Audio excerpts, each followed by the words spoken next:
What if your family surprised you in the most unexpected way after a loss? What if a difficult situation taught everyone a valuable lesson about love and family? My story shows how even in our darkest moments, we can discover what truly matters, and how families can grow stronger together. My name is Hazel, and I want to share a story about love, loss, and the surprising ways families can heal. I was blessed to be very close to my grandmother Rose, who raised me with incredible kindness after my parents passed away when I was young. While my cousins Jason, Michelle, and Trevor had busy lives with their families, I made it a point to visit Grandma Rose every Saturday. We would tend her beautiful rose garden together. She would share amazing stories from her past and teach me her special recipes. These moments were precious to me, and I could tell they meant the world to her, too. When Grandma Rose became ill at 82, I took time off from college to care for her. During this difficult period, my cousins began visiting more often, which initially made me happy. However, I noticed their conversations often focused on practical matters like finances and future arrangements, rather than simply spending quality time with Grandma. "Don't worry about anything, honey," Grandma Rose would tell me during quiet moments. "What matters most is that we love each other and show that love through our actions every day." When Grandma Rose peacefully passed away, I was heartbroken but grateful for all the time we had shared together. I organized a beautiful memorial service, just as she would have wanted, focusing on celebrating her wonderful life and the positive impact she had on our community. A few days after the service, my cousins came to Grandma's house to discuss next steps. They had consulted with a lawyer and believed that without a will, her belongings would need to be divided equally among all 4 grandchildren. "Hazel, we understand this is emotional," Jason explained gently, "but we think it's important to handle things properly and fairly." Michelle, who worked in real estate, suggested that the house would need to be sold since none of us could afford to maintain it alone. "We want to make sure everyone benefits equally from Grandma's legacy." As they began making plans, I realized there was something important they didn't know about. 2 years earlier, Grandma Rose had asked me to drive her to a lawyer's office for some important paperwork. She had been very thoughtful about planning for the future. "Actually," I said calmly, "Grandma Rose did prepare for this situation." I went to her desk and retrieved an official envelope that contained her legal will. My cousins were surprised to learn that Grandma had indeed planned ahead. The will was properly witnessed and legally binding, showing just how sharp and organized she had always been. When we reviewed the document together, it revealed something that surprised all of us. Grandma Rose had made very specific and thoughtful decisions about her belongings based on the relationship she had with each of us. She had left meaningful personal items to Jason, Michelle, and Trevor, things that reflected memories they had, shared, or interests they had mentioned. However, the house and her main assets were left to me, with a note explaining that she wanted them to go to the granddaughter who shared her love of gardening, cooking, and quiet Saturday afternoons. At first, my cousins were shocked and confused by Grandma's decisions. They hadn't realized how much attention she had paid to each of our relationships with her over the years. "I don't understand," Michelle said quietly. "We're all family. Why would she make such different arrangements?" I could see the hurt and confusion in their faces, and I remembered something important Grandma Rose had told me about family conversations. She always said that understanding comes from patience and honest communication, not from arguments or accusations. "Would you like to sit down and talk about this properly?" I suggested. "I think Grandma Rose would want us to understand each other, not fight with each other." We moved to the living room, and I made tea the way Grandma always did when we needed to have important conversations. As I served the tea in her favorite cups, I could almost hear her gentle voice encouraging us to listen with open hearts. "Grandma Rose spent a lot of time thinking about each of us," I began carefully. "She often talked about how people show love in different ways, and she paid attention to those differences over many years." Jason shifted uncomfortably in his chair. "What do you mean?" "Well, she noticed patterns in how we each interacted with her. For example, Jason, she always appreciated that you called her whenever you had big news. When you got promotions at work, when you bought your house, when you had important moments in your life. She felt included in your successes. Jason looked surprised. I never thought she cared that much about those calls. She did. She kept a notebook where she wrote down updates about everyone's lives. She was so proud of your achievements. I paused, then continued gently. But she also noticed that our visits became shorter over the years, and the conversations became more focused on asking for advice about money or practical things, rather than just spending time together. Michelle set down her teacup with shaking hands. Are you saying we were only interested in her money? Not at all, I said quickly. I think you genuinely cared about her, but maybe life got busy and priorities shifted without anyone realizing it. Grandma understood that. She wasn't angry about it. She was just realistic about what different relationships had become. Trevor had been very quiet, but now he spoke up. What did she say about me? She loved your sense of humor. She kept every funny card you ever sent her, and she would read them when she was feeling sad. But she also worried that you seemed stressed, about money a lot, and she wished you would ask her for help with problems instead of just borrowing money for solutions. Trevor's eyes filled with tears.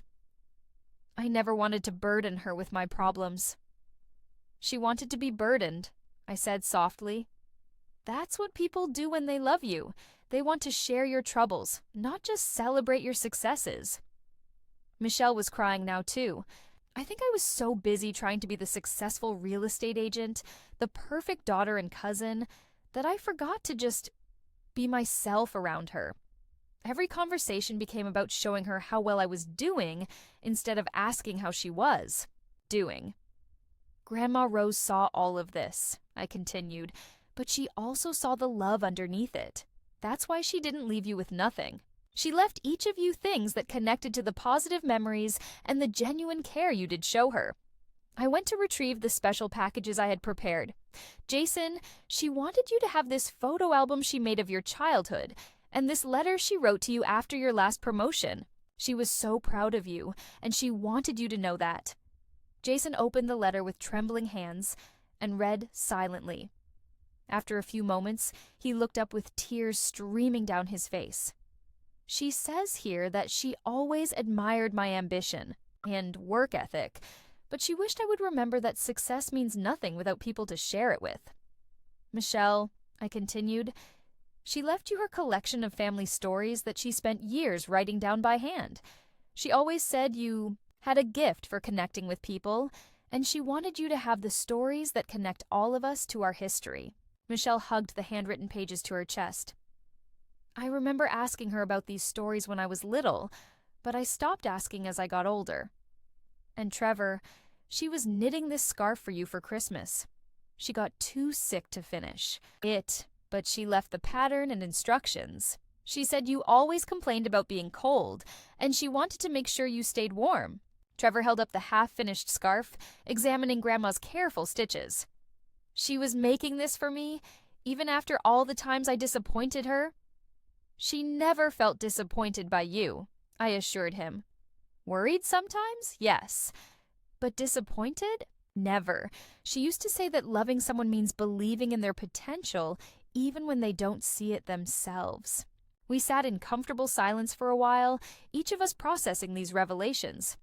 Then Michelle asked the question I knew was coming. Hazel, why did she leave the house and everything else to you? And please be honest, we can handle the truth. He took a deep breath. She said that over the years, she watched all of us grow up and make our own lives. She was proud that you all became independent and successful in your own ways. But she also noticed that as you built your own families and careers, you needed her less and less for emotional support. I paused, choosing my words carefully. She said I was the only one who still seemed to need her. Not for money or advice, about practical things, but for the simple pleasure of her company. She felt like she still had a purpose in my life beyond being a grandmother who gave gifts at holidays. Jason nodded slowly. That makes sense. We did become more independent. But here's the thing she wanted you to understand, I continued. Independence is wonderful, but it doesn't have to mean emotional distance. She wished that even as you built your own lives, you had found ways to include her in them more meaningfully. What do you mean? Trevor asked. Like, instead of just calling with news, maybe sometimes calling just to chat. Instead of visiting only on holidays, maybe stopping by sometimes just because you were thinking of her. Instead of asking for her, advice only about money, maybe asking her opinion about things you were excited about or struggling with. Michelle was nodding. She wanted to feel needed, not just loved from a distance. Exactly. And she left me the house because she knew I would preserve her memory in it, at least for a while. She knew I would keep her garden alive, continue her traditions, and make sure her recipes didn't disappear. Over the next hour, my cousins began sharing memories I had never heard before. Jason talked about how Grandma Rose had helped him through a difficult breakup in college by sending care packages every week. Michelle remembered how Grandma had driven 2 hours to attend her high school graduation when her parents were traveling for work. Trevor shared that Grandma had co-signed his first apartment lease when no one else would take a chance on him. We did love her, Michelle said finally. We just forgot how to show it in ways that mattered to her. Love isn't just a feeling, I said, repeating something Grandma Rose had taught me. It's a practice. It requires regular attention and intentional choices. That's when Trevor surprised all of us. Hazel, I know the will is legal and we respect that completely. But would you teach me how to take care of her rose garden? I know I can't undo the years I was absent, but maybe I can help preserve something she loved, Jason joined in. And would you share some of her recipes with us? I'd like to learn to make her famous apple pie, Michelle added. Could we maybe have family dinners here sometimes? I mean, if you're comfortable with that. I'd like to create some new memories in this house instead of just regretting the old ones we missed. I felt overwhelmed with emotion. This was exactly what Grandma Rose had hoped for. Not fighting over her things, but finding ways to honor her memory together. 6 months later, I made a decision that surprised everyone, including myself. I called a family meeting and announced that I was going to sell the house. Not because I need the money, I explained quickly when I saw their shocked faces, but because I realized something important. Grandma Rose's real legacy isn't this building, it's the love and values she taught us. And those things can live anywhere. I had decided to use the money from the house sale to create the Rose Memorial Foundation, which would provide college scholarships specifically for students who were primary caregivers for elderly family members. This way, I explained, Grandma's legacy helps other families avoid the regrets we're dealing with. Maybe some families will learn earlier than we did that time with loved ones is the most valuable thing we can invest in. My cousins were incredibly supportive of this decision. In fact, they each contributed their own money to help make the Wahar Foundation larger and more impactful. Michelle left her high-paying real estate job 6 months later to work as a patient advocate for elderly clients. I want to help other families navigate these difficult times with more grace than we did, she said. Jason started a new tradition of taking his children to visit elderly relatives every month, making sure the next generation learned the importance of intergenerational relationships early. Trevor not only learned to finish knitting Grandma's scarf, but he also started teaching knitting classes at the senior center. It turns out I'm pretty good with my hands, he said with a smile, and the elderly folks there have amazing stories to share while we work. As for me, I returned to college and changed my major to gerontology. I wanted to dedicate my career to helping elderly people maintain meaningful relationships with their families and communities. The most beautiful outcome happened 2 years later during our first annual Rose Memorial Scholarship Ceremony. We had awarded scholarships to 12 students who were caring for elderly relatives while pursuing their education. As we listened to their stories, we realized that Grandma Rose's final gift to us wasn't just money or property. It was the opportunity to turn our regrets into positive action for others. One scholarship recipient, a young man named David, stood up during the ceremony and said, "This scholarship doesn't just help me pay for college. It validates that caring for my grandfather isn't holding me back. It's teaching me what really matters in life." That's when I knew we had honored Grandma Rose's memory in exactly the way she would have wanted.